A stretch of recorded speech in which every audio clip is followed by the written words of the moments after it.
হতাশা মাদক দিয়ে দূর হয় না। হতাশা দূর হবে, বলে দিব, তিনটা জিনিস, মাত্র তিনটা। কয়টা ভাই? এক, 5 ওয়াক্ত নামাজ। এক কি? নামাজে আপনি অজু করে সেজদা দেন, ইনশাল্লাহ আপনার মনে প্রশান্তি না আসলে আমাকে এসে বলেন যে আসে না।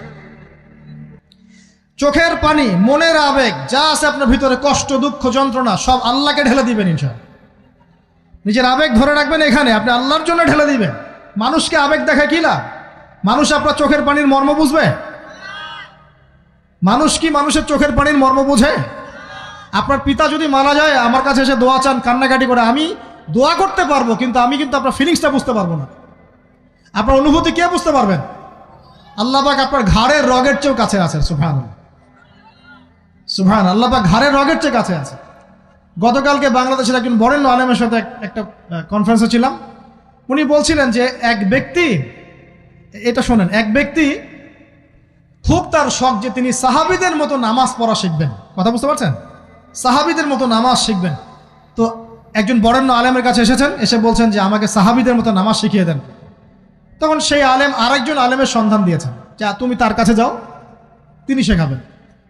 তো সেই ব্যক্তি একটু অবাক হয়েছেন, কারণ যাকে প্রশ্ন করেছিলেন তিনি অনেক বড় মুহাদ্দিস, আর যার কাছে পাঠানো হচ্ছে তিনি অত বড় মুহাদ্দিস নন, কিন্তু আবেদ, আমল করেন। তাকে গিয়ে বলছেন উনি আমাকে পাঠিয়েছেন সাহাবীওয়ালা নামাজ শিখিয়ে দেন। তখন তিনি বলছেন ঠিক আছে, সুন্দর করে অজু করে আসো, সুন্দর করে অজু করে আসো।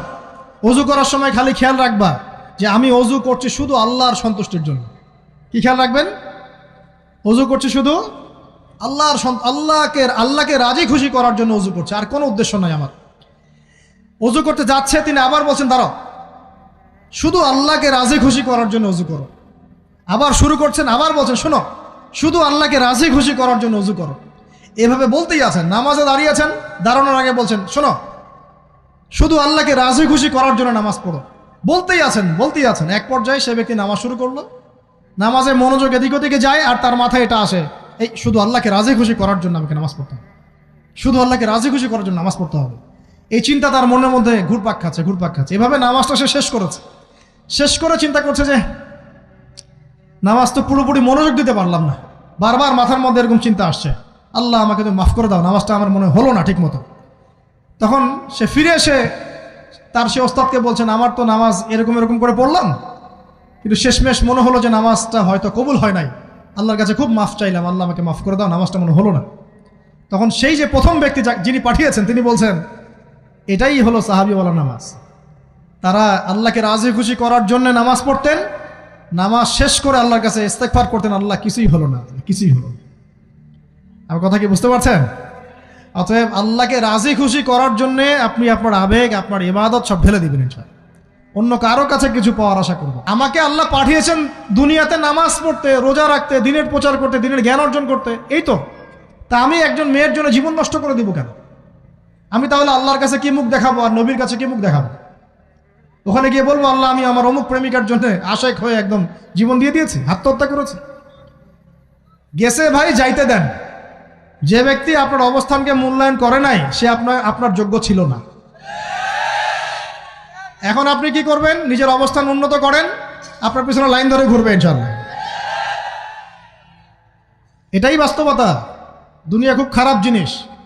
মানুষের অবস্থানকে মূল্যায়ন করে, মানুষের অবস্থানকেই মূল্যায়ন করে, কিন্তু আল্লাহ রাব্বুল আলামিন আপনাকে সর্বাবস্থায় ভালোবাসেন। আলহামদুলিল্লাহ। এই যে আমরা এখন অনেক পাপ করছি না, আল্লাহ কি আমাদেরকে আযাব দিয়ে ধ্বংস করে দিয়েছেন? আল্লাহ পাক এখনো আমাদেরকে ভালোবাসেন, রহম করেন, আল্লাহ পাক অপেক্ষা করছেন কখন তওবা করবে, আমি তওবা কবুল করব। এই কখন আমার বান্দা খালি একবার বলে আস্তাগফিরুল্লাহ, আল্লাহ পাক সাথে সাথে মাফ করে দেবেন ইনশাআল্লাহ। আর সেই আল্লাহকে ভুলে আপনি কার পিছনে ছুটছেন? আমরা কিন্তু নিয়াত করতে পারি ভাই যে আমরা যারা ওয়াজ শুনলাম জীবনে কোনোদিন সিগারেটে হাত দিব না ইনশাআল্লাহ। রাজি আছি ভাই? অন্য বড় বড় জিনিস তো বহুত দূরের কথা। আচ্ছা, অনেকে রাজি হয় নাই কেন? আপনারা কি অলরেডি আসক্ত? আমি অনেক ভাইকে দেখেছি মাশাআল্লাহ ইফতার খুলেই একদম বেনসন টানা শুরু করে। হ্যাঁ, এটা যে হারাম আপনাদের কেউ ওয়াজ করে শোনায় নাই? এটাকে কি মনে করেন আপনারা, হারাম না হালাল? কেউ বলেছে মাকরু, নাকি মাকরু ফতোয়া দিয়েছে? মাকরুহ শব্দের অর্থ জানেন আপনি? মাকরুহ শব্দের অর্থ কি একটু শোনেন। সূরা বনী ইসরাঈল খুলবেন। কোন সূরা? সূরা বনী ইসরাঈল আল্লাহ পাক বলছেন, আমি বনু ইসরাইলকে এই কাজগুলো করতে নিষেধ করেছিলাম। কোন কোন কাজ? জেনা করো না, জেনার ধার কাছে যেও না, এতিমের মাল আত্মসাৎ করো না, শিরিক করো না ইত্যাদি। যারা আলেম আছেন তারা আমার কথা বুঝবেন। এই কাজগুলোর পরে আল্লাহ পাক বলছেন যে এই প্রত্যেকটা কাজ আল্লাহর কাছে মাকরুহ, অপছন্দের। কিসের? অপছন্দ। আর এটাকে আপনি সহজ মনে করছেন? নিয়াত করি আল্লাহ পাকের সন্তুষ্টির জন্য আমরা কোনোদিনও মাদকের সাথে সম্পৃক্ত হব না ইনশাআল্লাহ। আর বিশ্বাস করেন, শুধুমাত্র মাদকদ্রব্য নিয়ন্ত্রণ অধিদপ্তর এই আইন কানুন এগুলো দিয়ে, জরিমানা দিয়ে মানুষকে মাদক ছাড়ানো যাচ্ছে না, যাবে না। কেন যাবে না এটা আপনারা খুব ভালো করেই জানেন, আমি বলতে চাচ্ছি না। অনেক সময় মাদক বিরোধী কনসার্ট করে মানুষ, মাদক বিরোধী কনসার্টে ওঠার আগে এক বোতল ডাইল খেয়ে আসে আগে। এগুলো কি বাস্তব কথা বলছি না অবাস্তব কথা বলছি? আমাদের যুবক ভাইরা কোশ্চিন কালেও মাদকের ধার কাছে যাবেন না ইনশাআল্লাহ। একটা হাদিস খালি মনে রাখেন, এই হাদিসটা মনে রাখেন। নবী সাল্লাল্লাহু আলাইহি ওয়াসাল্লাম বলেছেন, কেউ যদি মাদকদ্রব্য সেবন করে তার 40 দিনের নামাজ কবুল হবে না। সিগারেট একটা খেয়েছি, 40 দিন নামাজ নাই। এরপর যদি সে তওবা করে আল্লাহ মাফ করে দিবে। আবার যদি মাদক খায় আবার 40 দিন কবুল হবে না। যদি আবার তওবা করে আল্লাহ মাফ করে দিবেন। আবারও যদি খায় আবারও 40 দিন কবুল হবে না। আবারও তওবা করলে আল্লাহ আবার মাফ করে দিবেন। চতুর্থবার সে যদি মাদক খায়, আল্লাহ রসুল সাল্লাল্লাহু আলাইহি ওয়াসাল্লাম বলছেন, আল্লাহ পাক কিয়ামতের মাঠে তাকে তিনাতুল খাবাল পান করাবেন। কি পান করাবেন? তিনাতুল খাবাল। সাহাবীরা বললেন, ইয়া রাসূলুল্লাহ, এটা কি তিনাতুল খাবাল? কি?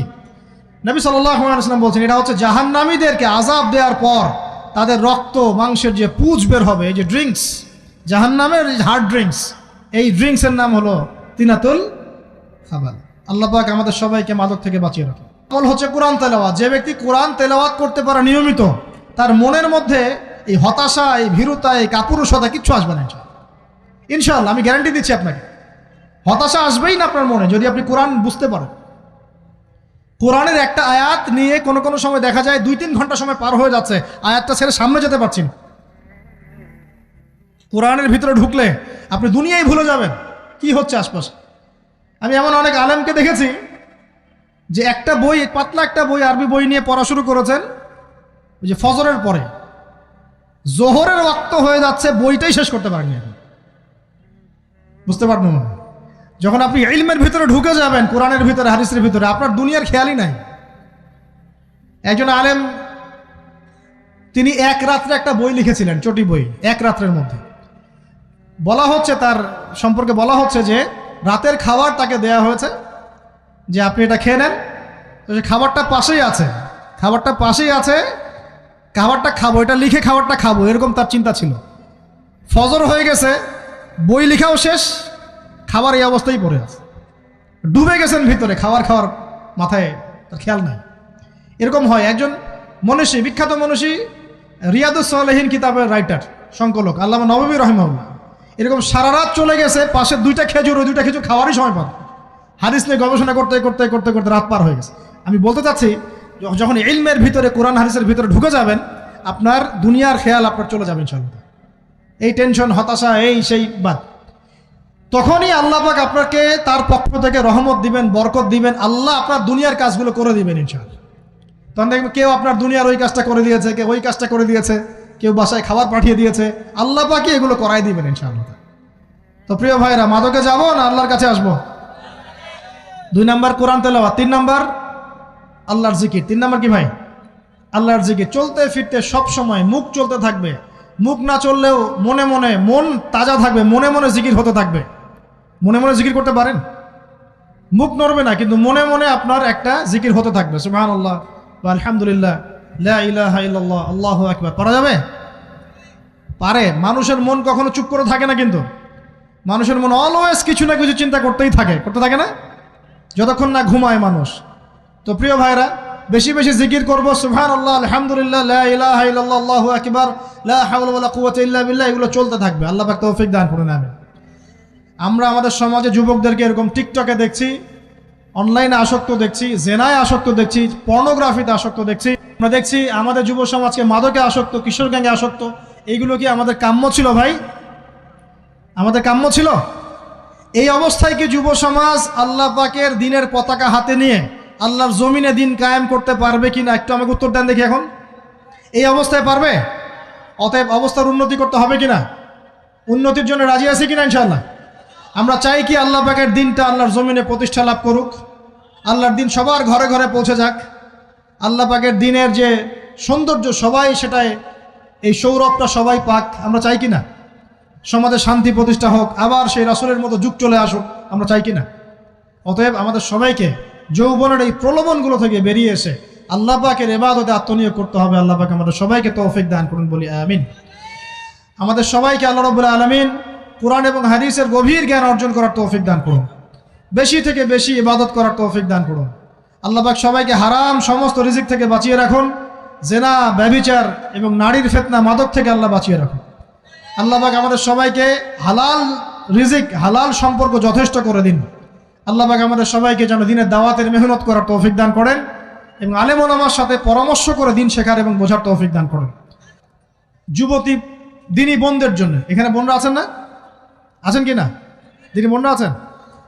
একটা নসিহত দিনী বোনদের জন্য আমি একটা নসিহত করতে চাচ্ছি, একটা নসিহত। আমার এই একটা নসিহত একটু মন দিয়ে শুনুন প্রিয় দিনী বোন।